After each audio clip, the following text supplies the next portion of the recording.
Coming up on the news feed, a local business hopes to compete against tech industry giant Google. And how the Supreme Court's decision on affirmative action will affect Virginia Tech. Those stories and more coming up next.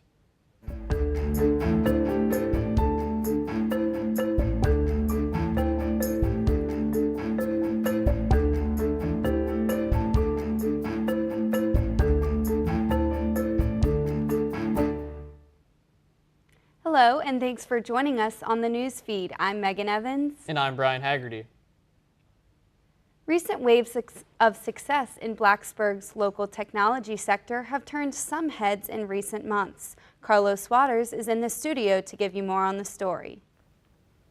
Blacksburg has seen a rush of good fortune this spring, with big-name companies moving in to take advantage of unique opportunities the town offers. At Virginia Tech's Corporate Research Center, a newly constructed building is being filled with tomorrow's innovators in cloud computing. The affably dubbed Racksburg is the newest location for cloud computing service Rackspace, which is headquartered in Windcrest, Texas. The office is their second home in Blacksburg after a stint at the University Mall. Rackspace began operating in Blacksburg in 2006 after an acquisition of a smaller email service. Robert McCaden, business operations manager, noted the priority given to recruit top-level talent. A lot of the support and sales functionality moved to our San Antonio office, but the development work stayed here. While some larger corporate figures are entering town, there are still plenty of local startups gaining attention. Torque Robotics of the Blacksburg Industrial Park recently announced their plans to move into a $2.5 million research facility by the end of this year. In addition, Heyo, a social media startup by recent tech graduates, recently earned a $2 million angel investment from Valley Ventures. Heyo CEO Nathan Lotka recognizes the impact of headquartering in Blacksburg has had on his staff, saying, quote, "Talent from the community and from Virginia Tech is plentiful," end quote. Lotka's comment seems to resonate more than with just the college-age crowd as the local technology sector continues to grow. Reporting for the News Feed, I'm Carlos Waters. Thanks, Carlos. The discussion of affirmative action in university admissions continues as the Supreme Court rules on yet another case involving the controversial practice. The Supreme Court ruled in late April that Michigan's ban on affirmative action in admissions is permissible, dealing a huge blow to the policies in place at universities across the country. At Virginia Tech, the policy is not to discriminate against employees, students, or applicants based on age, color, disability, gender, nationality, veteran status, religion, race, or sexual orientation. Tech student Scott Tyrrell explains his thoughts on High Court's decision. We've come to a day and age where high school students' merits can stand on their own regardless of race and gender, and I think the Supreme Court's ruling really shows that we've gone to a day and age where everyone can just be on an equal footing, and it really speaks well to our country. 6 justices reported the ruling while 2 dissented. Justice Elena Kagan recursed herself from the case. She had worked on it while serving as the United States Solicitor General. Many culture-based student groups at Virginia Tech dedicate several hours each week to prepare a culture show every year. These shows do much more than just entertain. Reporter Stephen Kamback has the story. Dance rehearsals, programming lights, memorizing scripts. These are only a few of the many steps that go into creating a culture show. Culture-based student groups spend several weeks during the semester writing choreography, rehearsing skits, and creating looks for fashion shows. Groups like the Filipino American Student Association and the Society of Indian Americans, among other groups, host a culture show every year. All of these acts are developed to represent, maintain, and promote the group's culture. These shows simply start out as ideas. Conversations between members about their culture and what they can do to best represent it here at Virginia Tech. Schedules are quickly developed and rehearsals start early in the semester. Students work so hard on these shows because they are more than just performances. They are a way to share their culture with others and demonstrate appreciation for their upbringing. Their culture, in a sense, is what brings them back home. The reason why I'm a culture show director for VSA is because I wanted to get like a new feel of home, and I wanted to show other people the Vietnamese culture and how awesome it is. Going to a culture show should be on every student's bucket list. even if you're not Vietnamese, if you're Filipino, anything, like honestly, everyone should go to at least one culture show or more. You get to learn more stuff, and it's just a good time for everyone. And then you see all the hard work that everyone puts in it. This is Stephen Camback reporting for the newsfeed. Thanks, Stephen. Still to come on the newsfeed, a local organization is holding a movie screening to raise awareness for National Bike Month. And how ultrasounds are leading to an unhealthy sex ratio in India. Those stories and more after the break.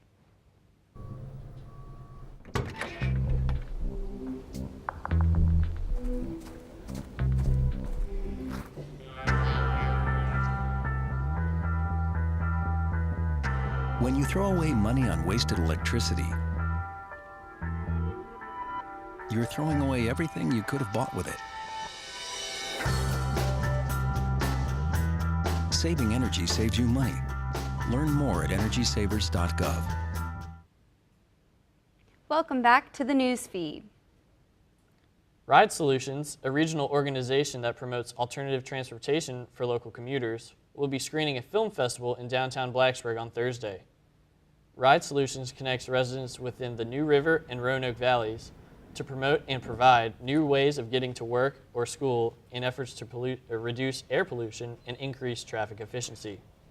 To celebrate and raise awareness of National Bike Month, Ride Solutions hosts the Bike Shorts Film Festival, which will be screened at Blacksburg's Lyric Theater on May 8th. Even though this is the 4th year the film festival has been active, it's the first time it's coming to Blacksburg. NRV Ride Solutions Coordinator Christy Straight said they choose to screen at the Lyric for several reasons.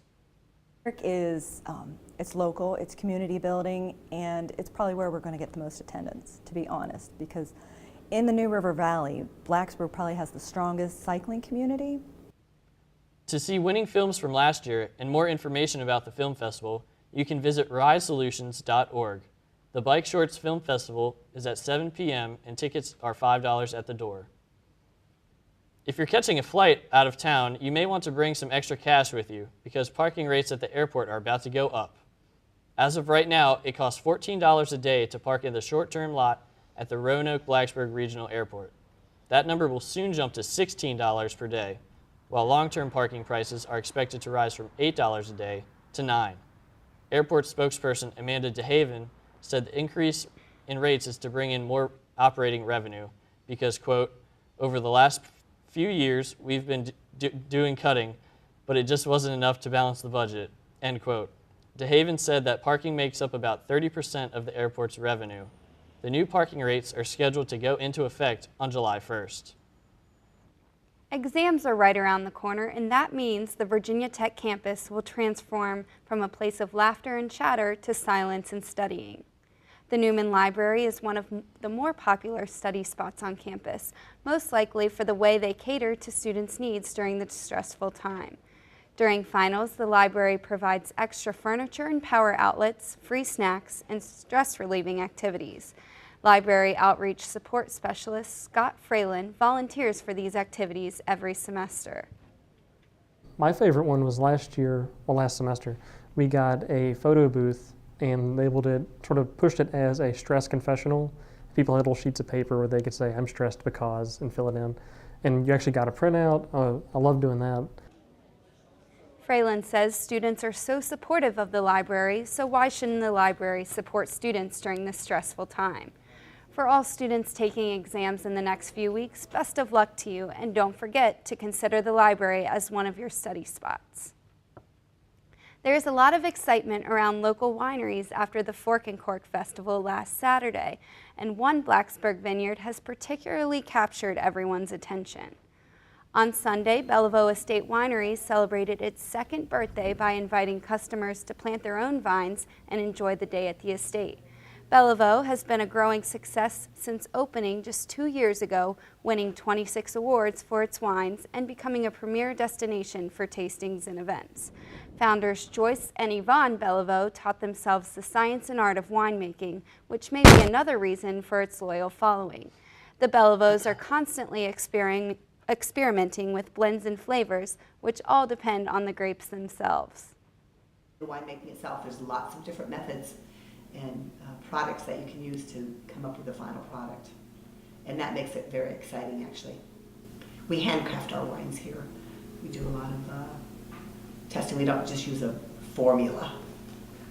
Bellevue also has a tasting shop located right downtown, which has helped with marketing and spreading the word about all the vineyard has to offer.